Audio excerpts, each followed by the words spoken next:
Welcome back to the Perils Podcast. I'm your host, Peta-Kay. Today I'm joined by my lovely husband, and today's episode is all about life lessons that we've learned over the last 7 years of marriage.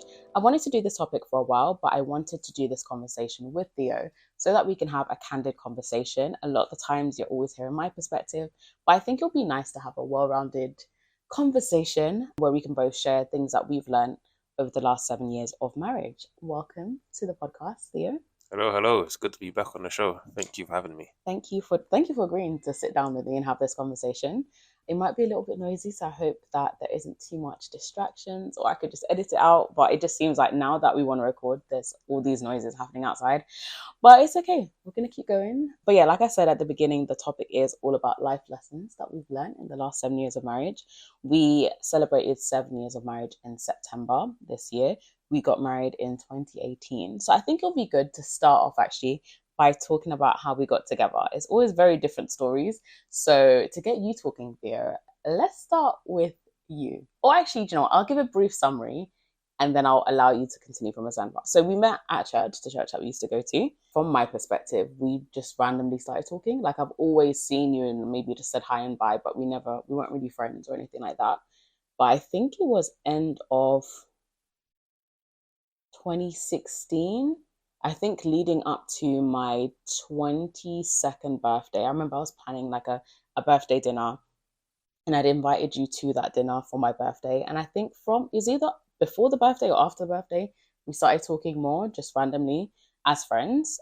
And then it got to a stage where I was kind of wondering, like, okay, we're talking every single day. Like, what does this mean? Like, does he just like me as a friend? Does he not? And I'm the kind of person, I don't like confusion. I don't like to be unsure of where I stand with someone, and equally, like, I don't want to like start catching feelings for someone that doesn't like me. So I was the one to actually ask him, like, okay, Theo, what is this? Are we just friends or are we not? And then initially when we had that conversation, actually I want you to tell us, because up until now, do you agree with everything I've said? Yeah, everything sounds great. Okay, great. So let's go to the conversation that we had where it was after church. The day before I told you that I wanted to speak to you. And I think actually what initiated me wanting to speak to you was I spoke to my friend Jasmine about it. And I was talking about the fact that I just wasn't really sure, like, if we're just friends or does he just like me as a friend? Because I feel like you were giving a lot of mixed signals in your messages. So I wasn't really sure. So I remember going out with her. We went to Turtle Bay the Saturday before. I spoke to her about it, and then she was like, I think you like him. And I was like, I don't like him. Because equally, I didn't want to admit that I like him if I don't know if he likes me. So I was just being in denial. But the following day, which was Sunday, I think I'd messaged you that day saying I want to speak to you. So we went to like a I don't know, like, no, it wasn't a park, but a greenery space near the church, and we spoke, and I'd asked him. It took me a while to actually get it out, but I did ask him, what was the question I asked? Do you remember the question I asked you? It was along the lines of like, do you just see me as a friend, or do you like me as more than a friend? Something along those lines. Do you agree? Memory's fuzzy, but yeah. Yeah, it was something like that. Do you remember what you said? Because I remember what you said. If you remember, you should just say it, because No, I want you to speak. Do you remember? it was along the lines of I'm not sure or something, or give me time to think. Was it that? No, I think you said no. What I remember is this, because again, he was even in the answer, the man was giving mixed signals. So he was like, I do like you, but I don't, essentially something along the lines that he wouldn't want to ruin the friendship. So he wouldn't want to like try to pursue something as more than friends just in case it doesn't work out. But equally, he also said he wasn't sure. And then I was like, okay, so like, which one is it? Is it that you just want to be friends? Do you actually like me? But so yeah, there was just a lot of confusion in his answer. And then that made me like, okay. So for me, I just took it as, okay, you just want to be friends. So that's fine. We can just be friends. So from that conversation, I then made that decision. Okay, if we're just going to be friends, I'm going to treat you like all my other male friends. I don't talk to them every single day. Therefore, I'm not going to be talking to you every single day. I'm not going to initiate conversations with you. If you message me, I'll reply. But I went away from that conversation kind of annoyed, because I'm like, this man don't know what he wants. I just need a clear answer. And the answer that for me, it just didn't feel clear. So Thea, I'm going to hand over to you on that. And what? I mean, you said everything, right? I did, but Do you remember what you said or why your answer was so wishy-washy? So yeah, as we was talking as friends, like I didn't actually think of anything further. So I think Jasmine, right, you did like me, but then I just kind of saw it as like a friendship in Hmm. a sense. So I was kind of like on the spot in a sense when you kind of asked me if we was like more than friends. So at the same time, I wasn't, because I didn't think of like pursuing a further relationship. I don't know. I don't want to say yes or no at that time. But at the same time, yeah, I did value the friendship quite a lot because we spoke like every day, pretty much. I did like it, like spending time with you. And then when you started, you say you treat me like every other male friend. I thought like I was getting ghosted. That's when I realized, okay, I actually do miss Peta-Kay, so maybe I do want to be in a relationship with her. Okay. Yeah, So for you, up until that point, you just saw it as a friendship. yeah. Okay, that makes sense. Did you have other female friends at the time that you spoke to as much as you spoke to me? No, no, I didn't. Okay. Yeah, All right. I feel like that may just be a lack of your relationship experience, maybe. yeah, yeah. I think Yeah, that's it. I think that. I think yeah, that might have played a part in it, My but that lack of makes human interaction. no comment. What he spoke about with me ghosting him. So I didn't ghost him. Like I said he wanted to be friends. Therefore, I thought, okay, I'm gonna treat you like all my friends. So I remember that week you were going to Manchester that week. So I said, okay, do you know what? This week I'm not gonna message him. I'm just gonna leave it. If he messages me, I'll reply. Obviously, I'm not gonna not talk to Yeah, you. one word answers. That's how she treats all her male friends. One word I answers. mean, but I'm not gonna be like going out my way to talk to you. So that's what I did that week. I just kind of pulled back and I just said, okay, let's be friends. And I think it was later in that week. Do you remember what happened? Actually, I'll hand it over to you. Is that when I spoke to you, I chose to speak to you at McDonald's or something? Yes, you messaged me. I think you said that you wanted to speak. And then we met up in the McDonald's that was near where you used to live. Oh yeah, I was back in London. Yep, wanted to speak to Peta-Kay, and then she was just sitting there with a hot chocolate, looking very, what can I say? Not angry, but very, actually ready to fight, basically. I wasn't ready to fight.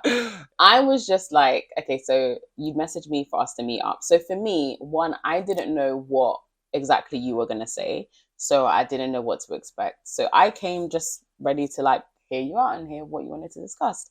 So I had got to the McDonald's before Theo. So I ordered my hot chocolate that you referred to just so I'd have something to like kind of, I was late as well. I think I was rushing. yeah, he was late. He came in sweating. So I just wanted to have something to like have a little drink or like to distract myself because obviously I didn't know how it was gonna go, or maybe something to throw on him. Joking.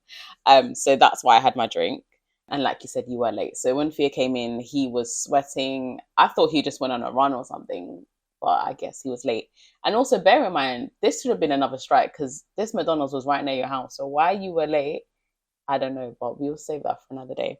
So yeah, we sat down, and again, I allowed you to lead the conversation because you asked to speak to me. Do you remember what you said, or No, roughly? not specifics, but I think I was like, okay, maybe I'm ready to pursue a relationship along those lines and give this a chance, more or less. Right? Is that right? I know you remember.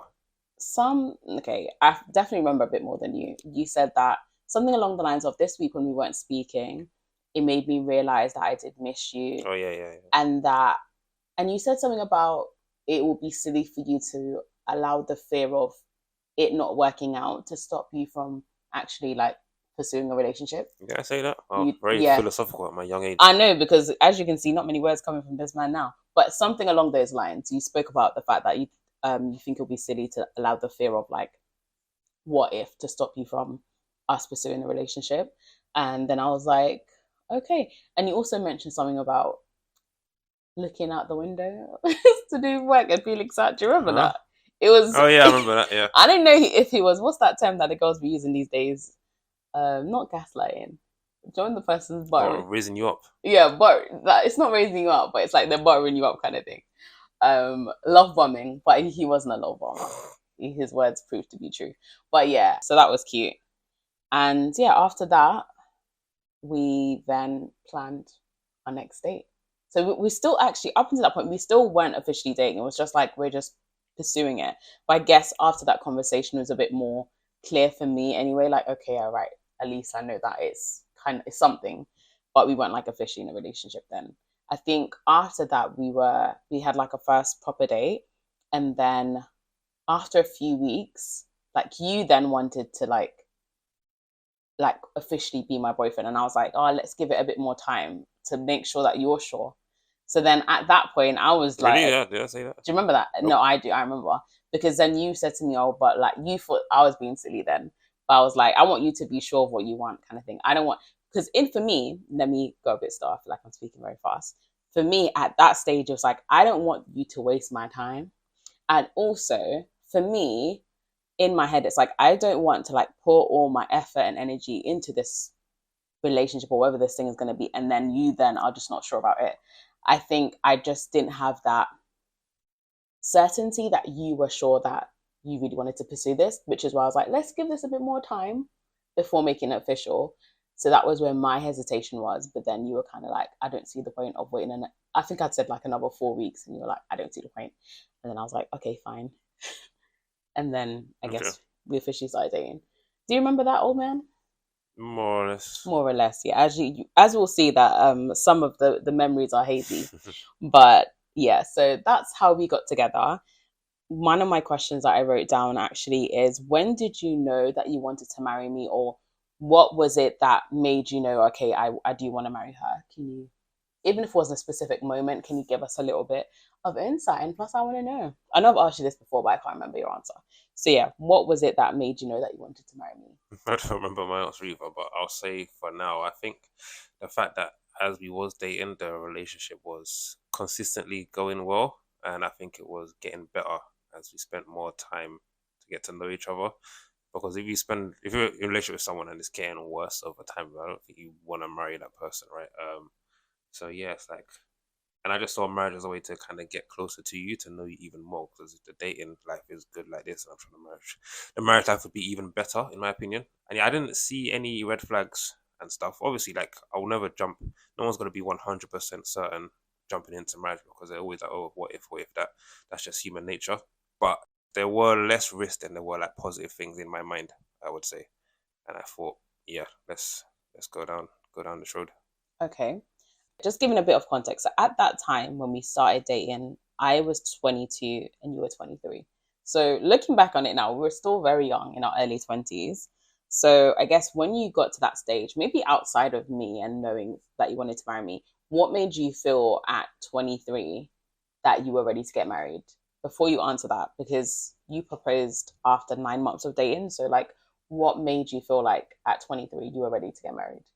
Young and on fire, I think. Because in hindsight, I was like, that was a bit quick, but at the same time, I don't regret my decision. But if I was to do it again, maybe I would have like delayed it a bit longer, not to not marry you, but in terms of like a financial way. Because if we stayed with my parents a bit longer, probably could have saved up a little bit more, and such and such. And then I think life ahead in the early years would have been a bit easier. But other than that, all across cultures and stuff, people get married at all these wild ages, like 17, 18, 19. That's too young, in my opinion. Yeah. But I guess it's like, thinking at that age, it's like, if I don't get married now, what age am I going to get married at? Like, why should I delay it?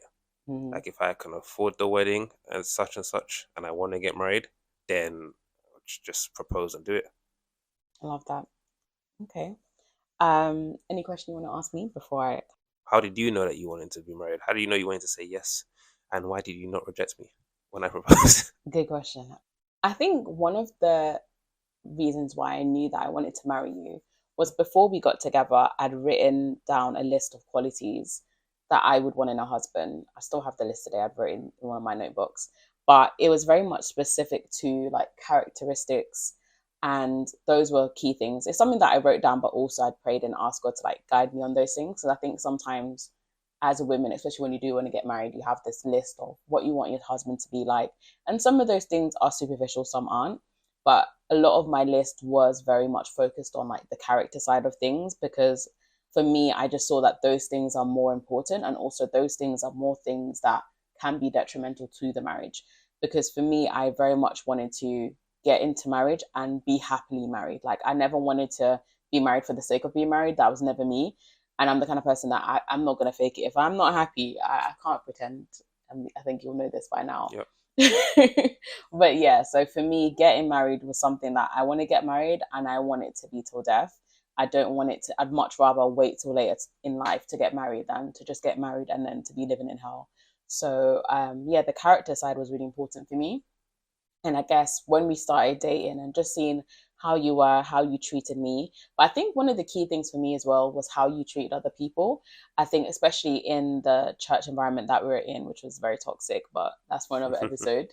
You were someone that you treated everyone the same. Like you weren't the kind of person that you treat people better that had a position or that was quote unquote somebody. Like you would treat everyone with respect, and you were just like a very caring person. And I think especially to see that in a man is quite rare. Like a lot of men, if we're honest, they don't really care about people like that, but you're a very considerate person irrespective of who that person is. And that was one of the things that I really liked about you, because it's something that I've very rarely seen in men. So to see that in you was like, wow, okay, if he treats strangers, people that in my opinion probably don't deserve to be treated as nicely as he treats them, then I know that he's gonna be good to me as well. And also just seeing that you were someone that if you said you were gonna do something, you did.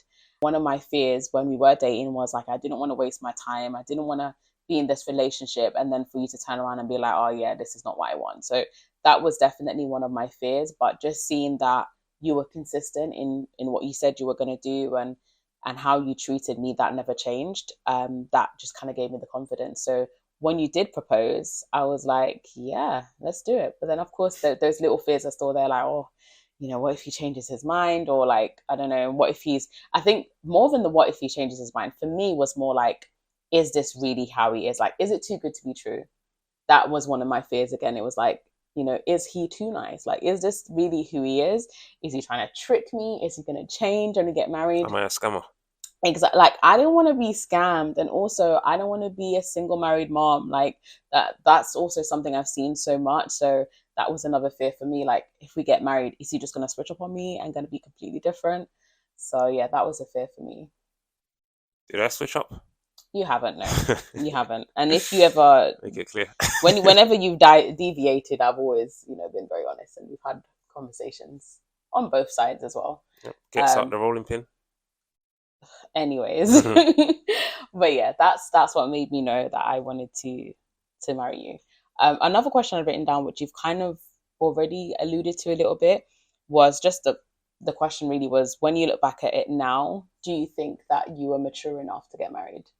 I think it's just something that you kind of mature into over time, because it's like having kids. I don't have kids, so I wouldn't really know. I might be talking rubbish, but you don't think you're ever mature enough to really have kids. But then once you have children, you adopt the role of like a mother or a father, you kind of become more mature, you become more wise as your responsibilities. I think marriage is kind of similar in a sense. So as long as you're a mature person, maybe you're a mature single person, but you might not be mature marriage wise, but then as long as you're mature enough to learn from mistakes and learn how to deal with situations, then I think you kind of go into it. So to answer your question, was I mature?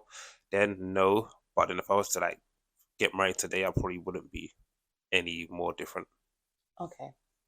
And it was more, were you mature enough? Not were you mature, but yeah. Yeah, I just think to be mature enough is like once you get into marriage, then so it's like a make or break thing. Some people mature into it, some people don't, and that's what make or breaks the marriage. Interesting. Okay. How about you? Were you mature enough? I'm gonna say, well, to speak on my opinion, if I think you're mature enough, I would say yes, but I think your maturity stemmed from a willingness to change. And I think that's the most important thing when it comes to marriage. Like, was I mature enough to get married at 22, 23? I'd probably say my attitude to marriage, yes. Like, of course, there was immaturities as you would in anything. But I think from both of us, actually, our willingness to make things work, to have difficult conversations, is what's kept us together for the last 7 years, despite our age. Because obviously getting married at that age, when I look back at it now, I didn't feel like, oh, I'm so young to get married. I didn't feel that way because one, I knew I wanted to get married. From a young age, I've always said like I wanted to get married young because what I've always wanted was the idea of growing old with my partner, with my husband. So for me, I didn't see myself at that time being young.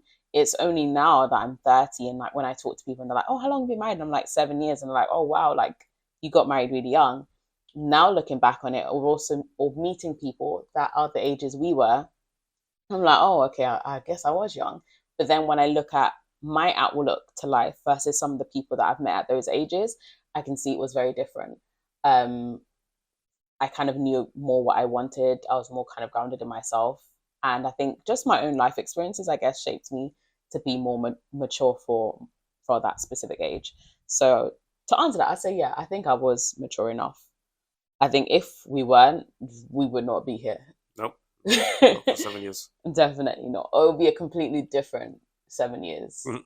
Yeah. Chaos. Exactly. Which it hasn't been. So yeah, I can't complain. So now what I want to get into is just sharing lessons that we've learned over the last 7 years. Do you want to go first or should I go first? So we can go like you share one, then I share one, and then vice versa. Or lessons learned on marriage.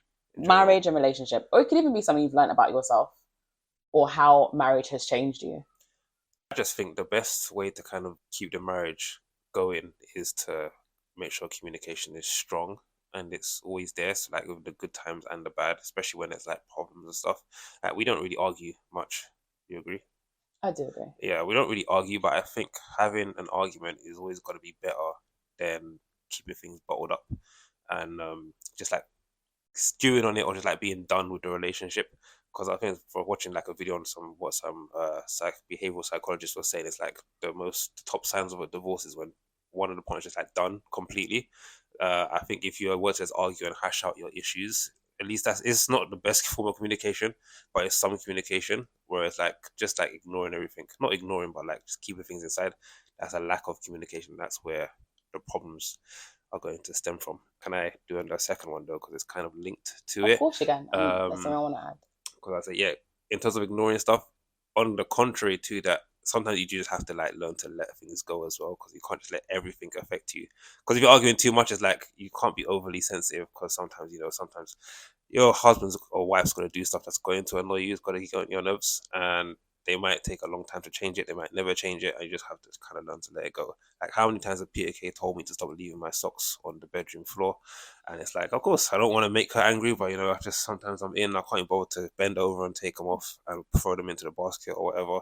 But I'll try and change that soon. But it's stuff like that, you can turn that into like a massive mountain, or you can, just pick up the socks and go about your day. So pick your battles is what I would say. Okay. Going on what you said about the conflict and arguing, I think, well, one of the things that I've said to you when we first got married, I can't remember what year, was I think for you, you saw having a disagreement or like an argument as a bad thing. And it's like you were quite avoidant of that. And I could pick that up and I'm like, no, like we actually need to talk about things. Whereas your approach is more like avoiding certain conversations. And I think sometimes we all kind of see that, like having a disagreement or an argument there's nothing wrong with that. It doesn't mean your relationship's not healthy. There's a certain healthy level of conflict. I think the most important part is actually learning to deal with your conflict. Me being annoyed with you or disagreeing with you on something, that's fine. It's actually okay. It would be a bit weird if we never ever disagreed on anything. Like we're not twins, we're not identical. Mm-hmm. We have different perspectives on things. I think it's just learning we're not AI. Exactly, we're not AI. It's just learning to have conflict or have disagreements in a healthy way. I think that's where the defining line is. So I think that's something I think we've gotten better at. Whereas in the beginning, maybe the first year or two was like there'd be avoiding a little bit certain conflicts, but I think now we're a lot better at that. What do you think? Yeah, definitely. Yeah, I was avoidant quite a lot, and now it's like, yeah, it's better to get it out there now. I feel more comfortable to get it out there. Mm-hmm. Okay, that's good. I'm glad. I think marriage has definitely helped me to be more like open with my emotions and just like being able to depend on someone. I think before marriage, I was always very like hyper independent. Like I find it very difficult to trust people or to open up about my feelings. And I think, especially in the first year of marriage, that was one of the things that I found really difficult, opening up and asking for help and actually speaking about things that were bothering me, because I wasn't used to doing that. Like in my friendships, there wouldn't really be a need for that. you're not with your friends all the time. If something bothers you, I'd just talk to them about it. But living with someone, being in a different space, having different ways of doing things, you have your own way of washing up, you have your own way of washing up. Just little things like that can be an annoyance, or maybe you said something or you've made a joke that I haven't taken that right way. For me at that time, just being able to like express and be like, I didn't like that, would be very difficult for me. So sometimes if I was upset about something, I might just be a bit more withdrawn. I wouldn't necessarily say at that time until I could feel like the right time to say it. Because also I didn't want to like make everything an issue. So I found it difficult at times to admit like, oh, like that hurt me. So there was still that like independent wall of like, I don't want to show that you can hurt me.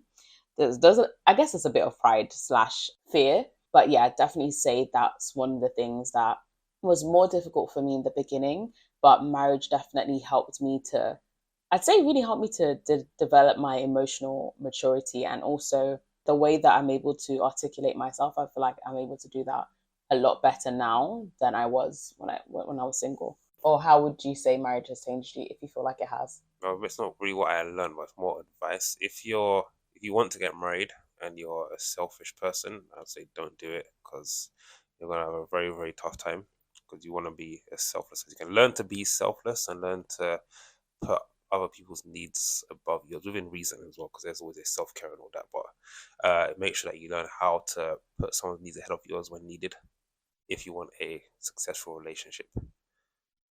Sorry, what was the other question? It's just things you've learned or how marriage has changed you. Yeah, I think it just made me be more selfless. Okay. What about you? The thing is, I wanted this to be candid, so I didn't write anything down. Another lesson I've learned. Actually, I will say the one that I always say at bridal showers. I would say ultimately, your marriage is what you make it. Your marriage is what you and your partner makes it. I think even thinking about it from a Christian perspective, a lot of the time, people are like, as long as God is in your relationship, it's going to work. And I'm sorry, but it's not true. God can be in your relationship. Blasphemy. No, let me land. It's not. But yeah, God can be involved in your relationship and it can still fall apart if you both do not do your part. And I think that's the ultimate caveat. Like, it's taking responsibility on both sides. I think that for a marriage to work, it can't just be one person that's constantly carrying the marriage on their back, especially if the other person doesn't really want to be in the marriage or they're not putting forth some effort. I do think that there will be times where it won't be 50-50, that maybe one person is given 60, one person is given 40, or even maybe might be 90-10. I think there's lots of different factors, whether it's health, whether it's difficult situations that you're facing, or even fractures in the relationship that can impact on who's giving more or seemingly to give more in the relationship. But ultimately, I do think your marriage is what you make it. So irrespective of whether you grew up seeing a happy marriage or there are plenty of examples in your family, like we both don't have, positive examples within our family that we could be like, oh yeah, I aspire to be like my parents or my auntie and uncle. I never had that. And you didn't have that, did you? Nah, not really. Exactly. However, even though we didn't have that in our childhood, we've been able to build a happy, healthy marriage. So I think ultimately, like I always say, your marriage is what you make it. It's what you both invest into it. And I think if two people are both in the relationship and want to be in the relationship, I think you can make it work irrespective of what problems you face or difficulties. If you're both willing to do the work, then it can work. And that's one of the things that I'd say. Because I do think sometimes a lot of people that I know that don't want to get married, a lot of their reasons is centered on other people. I've seen divorce, I've seen, what my parents went through, or people that I know how their relationships were, but you're not those people. I think ultimately you can either allow other people's trauma to stop you or for you to recreate the same thing, or you can just do things differently. And I think for me anyway, why things have worked for us thus far is because we've done things differently to what we saw. That's what I would say I've learned. Anything else from you? The last thing I would just say is just make sure to have lots of fun in the relationship. Keep it different. Don't do the same thing every day. Like, it's not a job, right? if you go to work every day and do the same thing, that's why a lot of people kind of don't like the work that they're doing because it's always the same over and over. Me, you may love that, but when it's a marriage, try and visit different places together, go to different restaurants, or do something free. Go to the park, a different park. Not that we have to cost money, but make sure that you're spending time together and you're just having fun, enjoying the relationship. Rather just like crashing on the TV throughout the whole thing every day in and day out, because it could just like fall apart before you know it, just because things weren't different. But, if that's what you both love doing, then don't listen to me. Mm-hmm. Yeah. Okay. The last thing that I'd say before I move on to the question I wanted to ask you that I've learned slash advice is just not to compare your relationship to anyone else's. I think there are like some fundamental things every relationship needs. You need to have respect. You need to have less levels of selflessness. There's all those like core characteristics, but in terms of like the logistics of your relationship and what that looks like finance wise, how you run your household, don't compare that to anyone else's. And I think it's very easy to do that. You can look at someone else and think, oh, their partner does all these nice things, but you're not in their relationship. And I think there's nothing wrong with like being inspired by another couple and maybe taking what works from them and adding it to your relationship, but ultimately like just not making comparisons. Instead of comparing yourself to another relationship, actively put the work to build the relationship that you both want. I think that's really important as well. And just to enjoy it, take it day by day, enjoy the highs, try to enjoy every season of life that you're in. I think that's really important as well. And what I wanted to kind of segue into for you, Theo, is there's a lot of women that I know that do want to get married, or they do want a husband, but they're struggling to find men that actually want to be married. And as a man, is there any like tips or anything that you think women should be looking for character wise, or I don't know, something that can basically help them to figure out when a man actually wants to be married versus when he might just be wasting their time? That's a very hard question. I think not in terms of character wise, but I think environment where you're actually finding these men. Like, go to somewhere where you think good men would be. Mm-hmm. Because I don't think it takes a genius to know that if I'm in the nightclub, it's unlikely that I would find a long-term husband there, right?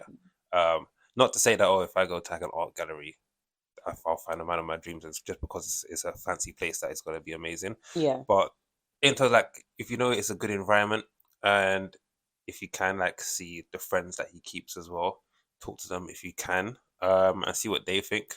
Yeah, try to get their unfiltered response as well, but don't make it look like you're asking for those reasons, because then obviously they'll big him up. But if you can secretly see like how he is, maybe ask someone that maybe his family members or whatever, and then see, just like gather as much information or data as you can and make a decision based on that, I would say. But also look at the person too. As Peta-Kay said, some people might not be as sincere as they portray themselves to be.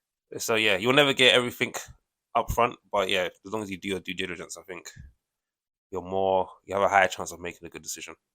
Great, thank you. And do you have a question before I move on to one more question that I have for you? Then we'll have like a little advice section. For our male listeners out there, how Mhm. would you find a good wife?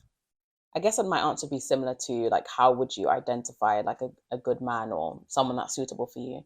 But I'd say for a man, it's looking at, is that woman compatible to you? Like, are your values aligned? In terms of like your goals and aspirations, that may be different, but really looking at the core of like, are your values aligned? Do you have similar values when it comes to life? When it comes to like the key things like children, finances, like how you want your household to be, is that aligned? I think this is important for men too, because a lot of the times when it does come to divorce, a lot of the times it is initiated by women. And I do think that sometimes that happens. If you kind of go back to the beginning of the relationship, a lot of the times people that aren't very compatible do get married for different reasons, of course. But I think just looking more at, are we actually compatible based on how we are right now, based on the things that we want for our future? And also, me marrying this person, am I looking at the potential they have or who they are right now? And I think a lot of women do marry for potential. And I think even for men to base your decision on who that person is right at that very moment. If you wouldn't be happy with them, like let's say who Theo was almost 8 years ago, one thing I said to myself is, if he never changes, like this is just who he's going to be forever, would I be okay with that? If my answer was going to be no, and I'm hinging it on like, oh, if he just changes, da da da da, and it needs to be those things for me to be content with him, do not marry the person. Because I think sometimes both men and women, we can do that. You look at the person and you see the potential. There's like key things that aren't there, but you're seeing beyond what you're looking at right now. And I do think it's important to have faith. But when it comes to the person you're going to marry, go with what you can see. I think that is the wiser choice to go about it. Because even if with compatibility and all those things, there is an element of faith and taking that leap and hoping that, it is going to work out. But ultimately, that's what I'd say. Sounds good. Thank you. Sounds good. Yeah, we definitely need to warm you up so you can have more filler words. I've got enough. But it's fine. You're the guest, so I'll let you off. Last thing that I'll ask you before we wrap up, we've got guests coming over later. Is there any advice that you'd give to anyone listening to the show that maybe they are in a relationship, they've been together for some time, they do want to get married, or any advice you want to give to a single person that may be listening, or if you want to give an advice to someone that's married that maybe things are not very easy right now? I don't know. Any advice, period. So you want advice for married, single, and those in a relationship? Whichever you want to give advice to, go ahead. It's a lot of broad range. Because there's a wide range. There might be some single people listening. So whatever area you want to give advice to, feel free.